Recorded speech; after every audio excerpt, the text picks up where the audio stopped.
Oh guys, narito na po guys si Manong guys. Halina po ang gustong bumili ng isda ni Manong. Anong isda natin ngayon, Manong? Magandang hapon po. Isda ko po lahat turingan. Lahat busis na maliliit. Ayan po. Ito lang po dahil yung kabila ganun pa rin.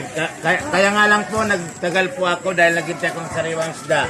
Walang mga huli. Magkano naman dyan ang kilo? Ang presyo po ito, 120 ang kilo. Wow, swak na swak. 120 lang ang kilo. Bili na po mga suki. Nandito na po yung mga suki. Mga marites. Ayan po.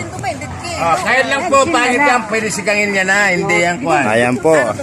Diri kita ito. Diri pa katon. Ayan po. Si tagbabaligya. Sa tagbabaligya. Tambak na po ng suki si Manong. Ayan po. 120 lang po ang kilo guys. Bali, nibinta rin day. Nibinta na. Ayan po, dalawang piraso po.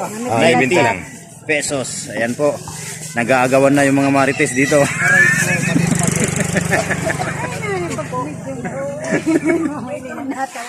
Ayan po. Pila-pila lang po mga marites.